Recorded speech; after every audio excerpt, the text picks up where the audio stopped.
નમસ્કાર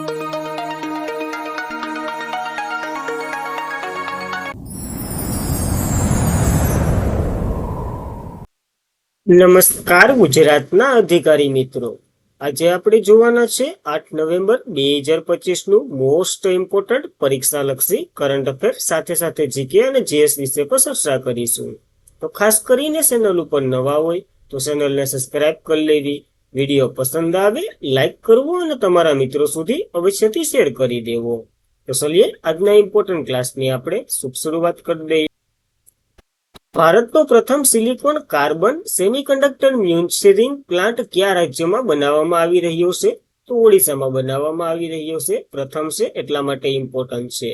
તો ભારત પ્રથમ semiconductor carbon semiconductor manufacturing plant જે CSM એવી રીતના નામ આપ્યું છે એ ઓડિશામાં સ્થાપિત કરવામાં આવશે, જેમાં સેમિકન્ડક્ટર ક્ષેત્રમાં એક મહત્વપૂર્ણ પગલામાં એક સંકલિત ઉપકરણો એનું ઉત્પાદન સિસ્ટમનું ઇન્ડિયન સેમિકન્ડક્ટર મિશન તરફથી મંજૂરી મળી અને તે ભુવનેશ્વરના એસેમ્બલી, ટેસ્ટિંગ, માર્કેટિંગ, પેકેજિંગ વગેરે અહીંયા જ બધી થાય.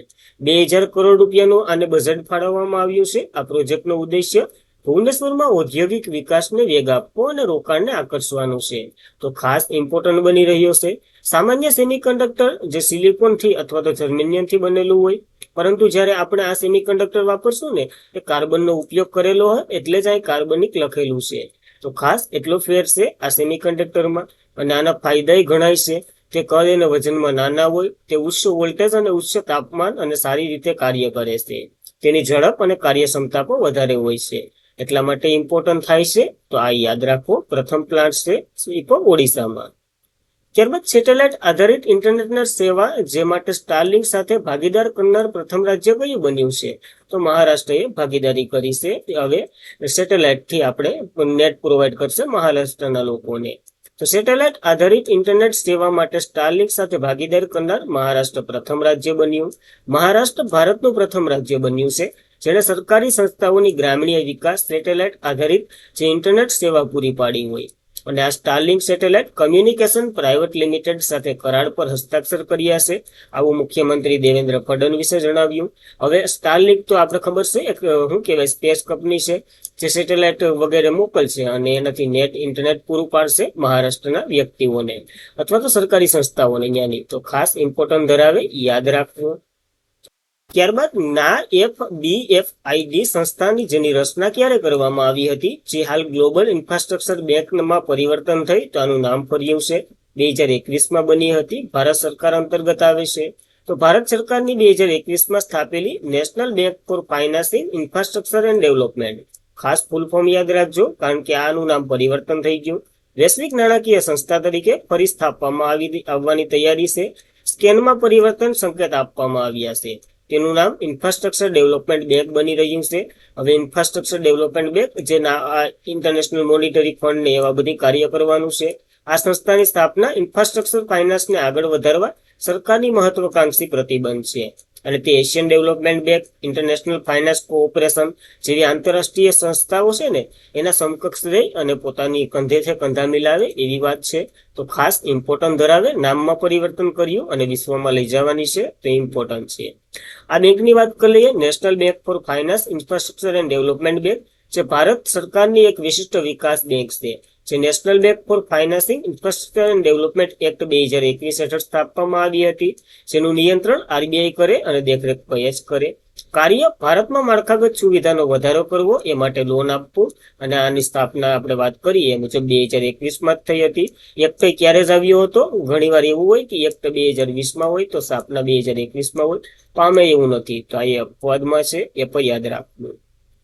ત્યારબાદ ઇન્ટરનેશનલ કોઓપરેટિવ એલાયન્સ રેન્કિંગ્સમાં કઈ સંસ્થા ટોચ ઉપર રહી? એ પણ સરકારી સંસ્થા. તો અમૂલ ટોચ ઉપર રહી. બીજા નંબર ઉપર ઇફકો રહી. જોઈ લઈએ બંને વિશે. તો ભારત સરકારની જે સહકારી દિગ્ગજોમાં Indian Forbes fertilization cooperation limited અને Gujarat cooperation milk marketing federation, એ અમૂલનું ફૂલ ફોર્મ થાય, એ ફરી એકવાર નોંધપાત્ર નેતૃત્વ ધરાવે છે. માથાદીઠ જીડીપી આધારિત તેમના વિશ્વના ટોચના સહાયકારી સંસ્થાઓની રેન્કિંગ આપવામાં આવી છે. આ રેન્કિંગ ઇન્ટરનેશનલ કોઓપરેટિવ એલાયન્સે આપી છે, જે વર્લ્ડ કોઓપરેટિવ મોનિટરી 2025 દ્વારા રજૂ કરવામાં આવ્યું છે. આ યાદી કતારના દોહામાં ICA CM50 કોન્ફરન્સ જ્યારે થઈ ને ત્યારે આપવામાં આવી છે. તો આંતરરાષ્ટ્રીય ક્વેશ્ચન ગણી શકાય. અમૂલ ભરે ગુજરાતની હોય તો ક્વેશ્ચન આંતરરાષ્ટ્રીય છે. તો યાદ રાખવું, આ બંને પહેલા અને બીજા નંબર ઉપર છે. અમૂલ પહેલા નંબર ઉપર, ઇફકો બીજા નંબર ઉપર. તો યાદ રાખવું પહેલું ને બીજું ખાસ. ત્યારબાદ આંતરરાષ્ટ્રીય સહકારી જોડાણની વાત કરીએ.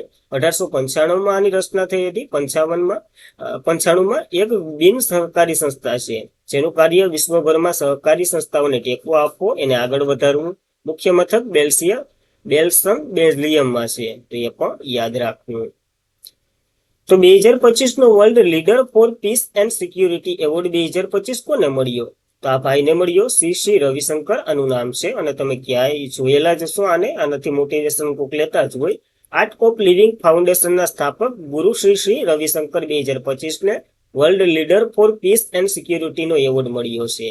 આ એવોર્ડ જે બોસ્ટર ગ્લોબલ ફોરમ અને એઆઈ વર્લ્ડ એટલે કે વર્લ્ડ સોસાયટી દ્વારા આપવામાં આવે છે. હાર્વર્ડ યુનિવર્સિટી અને યુએસ ખાતે આપવામાં આવ્યો. આને હાર્વર્ડ યુનિવર્સિટી યુએસ ખાતે વૈશ્વિક શાંતિ, નિર્માણ, સમાધાન અને માનવતાવાદી સેવાઓમાં તેના મહત્વના યોગદાન બદલ આ પુરસ્કાર મળ્યો છે. 2025નો એવોર્ડ 10મી વર્ષગાંઠ છે આ સંસ્થાની, એટલા માટે એને આપ્યો છે. અને આર્ટ ઓફ લિવિંગ ફાઉન્ડેશનની વાત કરીએ. 1981માં રચના થઈ હતી. આ ગુરુદેવ આર્ટ ઓફ લિવિંગ ફાઉન્ડેશનની એક વૈશ્વિક એનજીઓ છે જે તણાવ, રાહત, માનસિક સ્વાસ્થ્ય, માનવવાદિતા કાર્ય પર ધ્યાન કેન્દ્રિત કરે છે. ખાસ કરીને અત્યારે તો લોકો મોટિવેશનમાં જ માને છે, એ ટાઈપનું છે. ત્યારબાદ QS વર્લ્ડ યુનિવર્સિટી રેન્કિંગ્સ શોમાં ભારતની કેટલી સંસ્થાઓને સામેલ કરવામાં આવી છે? તો ભારતની 7 સંસ્થા છે જેમાં દિલ્હી પહેલા નંબર ઉપર છે. તો QS world university ranking Asia 2026માં ભારત યુનિવર્સિટીની ભાગીદારી વધારવાનું હોવાનું જણાવ્યું છે. કારણ કે 2016માં ફક્ત 24 યુનિવર્સિટી હતી. હાલ ભારતની 294 યુનિવર્સિટીઓ થઈ ગઈ અથવા તો સંસ્થાઓ થઈ ગઈ. તો આ ઘણો વધારો જોવા મળ્યો છે. કેટલો? 2 ગણો. આ 12 ગણો, 2 ગણો નહીં. ટોચની 100 શ્રેષ્ઠ ભારતીય યુનિવર્સિટીમાં આઈઆઈટી એટલે કે ઇન્ડિયન ઇન્સ્ટિટ્યુશન ઓફ ટેકનોલોજી એનો દબદબો છે. અને ખાસ કરીને આઈઆઈટી દિલ્હી જે એશિયામાં 59 નંબર ઉપર છે અને ભારતની ટોચની સંસ્થા છે જે સતત 5 વર્ષથી આ સ્થાન મેળવી રહી છે. તો ખાસ એ પણ યાદ રાખવું, કારણ કે આઈઆઈટી દિલ્હી. વર્લ્ડમાં વાત કરીએ, હોંગકોંગ યુનિવર્સિટી પહેલા નંબર ઉપર છે અને ભારતમાં આઈઆઈટી દિલ્હી પહેલા નંબર ઉપર. ત્યારબાદ આઈસ બેંગ્લોર અને આઈઆઈટી મદ્રાસ ત્રીજા નંબર ઉપર છે. તો ખાસ આ ડેટા યાદ રાખવો ઇમ્પોર્ટન્ટ છે. ત્યારબાદ મોસ્ટ ઇમ્પોર્ટન્ટ 5 સ્ટાર રેટિંગ કરી દેવાનો. ભારત ડિસેમ્બર 2025માં કયા દેશમાંથી વધુ 8 સીતાની આયાત કરવાનું છે? તો બોત્સવાનામાંથી લઈ આવવાનું છે. નામીબિયાથી લઈ આવું, સાઉથ આફ્રિકાથી લઈ આવ્યું. હવે બોત્સવાનાનો વારો આવ્યો, જોઈ લઈએ. તો ભારત ડિસેમ્બર 2025માં ત્રીજા અઠવાડિયા સુધીમાં બોત્સવાનામાંથી 8 સીતાઓ જે બીજા બેસનું સ્વાગત કરવાનું છે. એટલે કે બીજું બેસ, કારણ કે પેલું બેસ તો આવી ગયું હતું. આ પગલું પ્રોજેક્ટ સીતા જે ક્યારે શરૂઆત થયો હતો? તો 7 સપ્ટેમ્બર 2022ના રોજ શરૂ થયો હતો. ભારતની મહત્વાકાંક્ષી પહેલ અંતર્ગત ઐતિહાસિક ક્ષણ છે અને આપણે સીતાનું પુનઃ ઉદ્ધાર કરી રહ્યા છે. 1952થી આ લુપ્ત થઈ ગયા હતા, હવે પાછા ભારતમાં જોવા મળે છે બોત્સ્વાનામાં. અને આ પણ મધ્યપ્રદેશના પુનો રાષ્ટ્રીય ઉદ્યાનમાંથી ન્યાસ ઉતારવાના છે, પછી ત્યાંથી જાહેર સાગરમાં અને સાગર અભયારણ્યમાં અને વગેરે વગેરેમાં. ભારતે નામીબિયામાંથી, દક્ષિણ આફ્રિકામાંથી વગેરેમાંથી સીતા લાવી ચૂક્યું. હાલ સીતાઓની સંખ્યા 27 છે, જ્યારે સ્થાનિક રીતે જન્મેલા એમાં હોલ છે. અને પ્રોજેક્ટ સીતા જે વાત કરી 7 સપ્ટેમ્બર 2022માં શરૂ થયું હતું. તો ખાસ ઇમ્પોર્ટન્ટ ધરાવે, મોસ્ટ ઇમ્પોર્ટન્ટ પ્રશ્ન છે. ત્યારબાદ 24મી all India postal athletic scientific tournament 2025-26 ગુજરાતમાં ક્યાં યોજાઈ રહી છે? તો ગુજરાતમાં પોરબંદર ખાતે યોજાઈ રહી છે, અમદાવાદ ટીક કરીને આવતા. તો ભારતીય પોસ્ટ વિભાગ અને રાજકોટ અને ગુજરાત સર્કલ સ્પોર્ટ બોર્ડ જે પોસ્ટ માસ્ટર જનરલ દ્વારા 1 થી 3 ડિસેમ્બર 2025 દરમિયાન સૌરાષ્ટ્રની પવિત્ર ભૂમિ અને સુદામા પુરી કવ કે એ વગેરે 37મી all India postal athletic scientific tournament 2025-26નું આયોજન થઈ રહ્યું છે. સુદામા પુરી કવ, ગાંધીની ભૂમિ કવ બધી એક જ. આ ટુર્નામેન્ટ દરમિયાન ભારતમાંથી 12 પોસ્ટલ સર્કલ, જેમાંથી આંધ્રપ્રદેશ, ગુજરાત વગેરે રાજ્યો ભાગ લઈ રહ્યા છે. જે ક્યારેયનું યાદ રાખતા, પણ આ યાદ રાખજો ક્યાં યોજાઈ રહી છે. મેડલ આવશે ત્યારે જોશું. ત્યારબાદ હરિયાણા મહિલા પેનલે કયા ક્રિકેટરને પોતાના બ્રાન્ડ એમ્બેસેડર બનાવ્યા છે? તો શેફાલી વર્માને એના બ્રાન્ડ એમ્બેસેડર બનાવ્યા. આ જુસ્સો તમે જોયો જ હશે આ વુમન લિંગમાં. તો હરિયાણા રાજ્યએ મહિલા આયોજન, રમતગમત, ડ્રગ્સ મુક્ત જીવનશૈલી, લિંગ સમાનતા અને મહિલા સશક્તિકરણને પ્રોત્સાહન આપવા માટે ક્રિકેટર શેફાલી વર્માને 2026 માટે બ્રાન્ડ એમ્બેસેડર બનાવ્યા, કારણ કે બહુ જાનુમાનું નામ છે. તેમની કેપ્ટનશીપમાં ભારતે 2023માં અંડર-19 મહિલા T20 કપ જીત્યો હતો. તાજેતરમાં જ મહિલા વર્લ્ડ કપ 2025 ફાઇનલમાં પ્લેયર ઓફ ધ મંથ તરીકે આને પસંદ કરવામાં આવ્યા હતા. તો ખાસ યાદ છે ને? તે મહિલા T20 15 વર્ષની ઉંમરે રમનાર સૌથી નાની ઉંમરની ભારતીય ખેલાડી છે. ક્રિકેટના ત્રણેય ફોર્મેટમાં રમનાર સૌથી યુવા ભારતીય છે અને 1000 T20 આંતરરાષ્ટ્રીય રન બનાવનાર સૌથી નાની વયની મહિલા છે. તો આવા રેકોર્ડ હોય તો પછી આવું નામ થવાનું છે, તો યાદ રાખવું. ત્યારબાદ બોઈતા બંધન ઉત્સવ ક્યાં ઉજવવામાં આવ્યો? તો ઓડિશાના દરિયાકાંઠાના જે હાલ તો ઓડિશા યાદ રાખવું, ઓડિશામાં ઉજવવામાં આવે છે આ ઉત્સવ.